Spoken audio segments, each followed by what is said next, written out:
In the entire history of South Africa, only one constitution has lasted more than 30 years. All others were historically discarded within the first 3 decades following implementation. And this begs the question whether we are in 2026 finally approaching the end of the current constitutional dispensation. This is because, unlike, for example, the United States, a country born out of a struggle for freedom, South Africa as a country in itself was born as a direct result of colonialism. In fact, its roots date back to the 2nd of December 1909 when the King of Great Britain and Ireland, Edward VII, formally proclaimed that this country of South Africa would be established as a colony under his own authority on the 31st of May 1910. Ever since, the country of South Africa was created by Edward in 1910, following this 1909 Act by the British Parliament in London, the country has had 5 different constitutional dispensations, and of these 5 constitutions, only one has so far managed to last over 30 years. The only exception to the rule was the one constitution which had been drawn up on foreign soil in London, the 1909 South Africa Act of the British Parliament, which created the country as a dominion under the British Crown for the distinct purpose of uniting several British colonies in southern Africa in what the Act described as a legislative union under the Crown of Great Britain and Ireland. This is, of course, one of the main reasons why the former Boer republics were transformed by the Act into provinces. And of course, the word province in and of itself derives from the Latin provincere, which essentially means a territory conquered on behalf of somebody else. In this particular case, of course, the British Crown. And ever since that day when a multitude of former British colonies, Boer republics and black tribal homelands were forced into one political entity, the country's borders have, with one single exception of Walvis Bay's succession of 1994, remained unchanged. But our constitutions haven't, and the reason for this touches the very heart of the core of the problem inherent to the political construct that is South Africa as a whole. To understand why South Africa was created, one must understand the motivations and reasons behind the creation, of course starting with the Anglo-Boer War, or the Second Anglo-Boer War of 1899 to 1902. You see, in 1886, gold was discovered in the Witwatersrand, which was at the time in the Transvaal Republic, officially known as the Suid-Afrikaanse Republiek, under the presidency of the great Boer leader Paul Kruger. This, of course, made this Boer Republic one of the most strategically valuable and economically significant territories in the entire world because it controlled the planet's richest gold fields. The British Empire, which already had ambitions to expand its territory to the north specifically, had already annexed the South African Republic in 1877. Long before the Great Gold Rush, but the Boers of the Suid-Afrikaanse Republiek regained their independence in 1881 following the great victory of the First Anglo-Boer War over the British, which was finally won at the historic Battle of Majuba Mountain. By 1899, however, the British launched the Second Anglo-Boer War, a second attempt to take not just the Transvaal, but also the Orange Free State Republic. They already controlled the coastal colonies in southern Africa, in Natal and the Cape at the time. This means they already had the ports, but they lacked access to the mineral wealth of the interior that was controlled by the Boers, which remained in the hands of the Boers, of course, for over a decade. Consequently, after the British conquered the Boer republics by committing several war crimes by means of scorched earth, and of course the famous concentration camps that wiped out a third of all Boer women and children, they decided, of course, to unify the entire territory that they controlled from the Cape up to the Limpopo River into one legislative union to the benefit of the British Crown, and under the executive control, of course, of the British monarch, Edward VII. But why did they unify all these colonies into one country? How did that make sense to them? Well, the answer lies in the economic ambitions of the British Empire at the time, specifically as put forward by Cecil John Rhodes, and ultimately it was about the process of resource extraction from the interior to the ports that they did control under one single legislative union. Minerals had to be moved from the interior to the ports of Durban and Cape Town.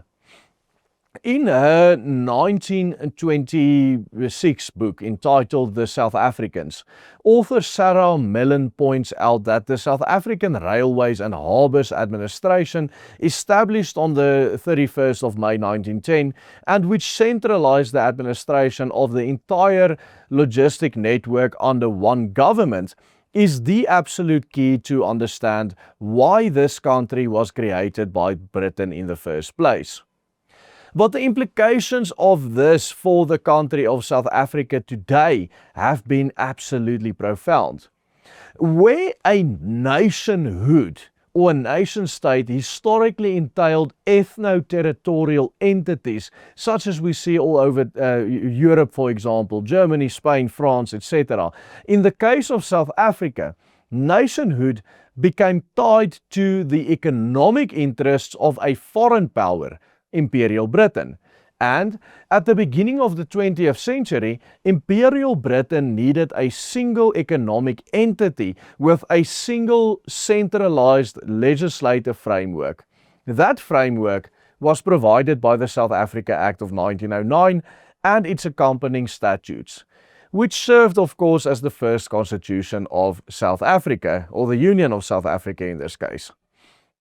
This would also be the Constitution of South Africa for the next 50 years, until a new constitution was adopted in 1961, when South Africa became a republic for the very first time.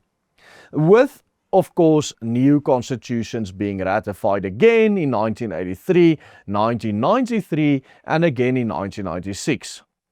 With the drafting of the 1996 Constitution, most legal scholars, in the spirit of the prevailing end of history theories proposed by influential philosophers such as Francis Fukuyama at the time, probably thought of the liberal democratic dispensation as the final fulfillment of South Africa as a country or an entity's destiny. Yet, the legal and political landscape was radically shaken up in recent years. For example, Professor Koos Malan, a leading scholar who is currently a fellow at Sakeliga, published a groundbreaking book entitled There is no Supreme Constitution, in which he directly deconstructed the legal doctrines regarding constitutional supremacy in South Africa. In this book, for example, he argued for a form of legal realism, in which he highlighted that it is socio-political forces that shape and mold and change constitutions, and not vice versa. The history of South Africa over the past 126 years also absolutely confirms this theory. Once the political tide turned in this country, and once forces which challenged the status quo gained enough ground or power, South Africa every single time gained a new constitution. In the case of this country, these forces have mostly been ethno-political forces, and the reason for this is that South Africa was never, in its entire short 100-year history, a nation state. South Africa had always been an imperialist economic zone, nothing else. The borders of South Africa, which were ratified in 1910, also completely disregarded any historical settlement and migration patterns of the various nations living in South Africa, and attempted to amalgamate around 13 different ethnicities of at least 3 different races into one single nation. And this, dear viewer, has remained the heart and the core of the problems and the source of most of the conflict here in Southern Africa. Whether it was the discontentment with the colonial British rule from 1909 until 1948, to the discontentment with apartheid from 1948 to 1990, or the current oppression of South Africa's minorities under the ANC, the fact of the matter is that in terms of the God-given reality of demographics, South Africa had never been a nation. It had always been a multitude of nations taking turns at the helm, to the absolute discontent of other nations living here. The centralized government under which we find ourselves today have always been structured in the way that maximizes political power and limits all accountability to the government. And because the political dispensation under which we find ourselves is fundamentally at odds with the demographic reality upon which organic nationhood has always been based throughout the history of mankind, this multicultural and imperial political construct or dispensation will always remain unsustainable on this geographic location that we find ourselves in today. This is why underneath the surface of the South Africa project, the seed of revolution is and had always been brewing.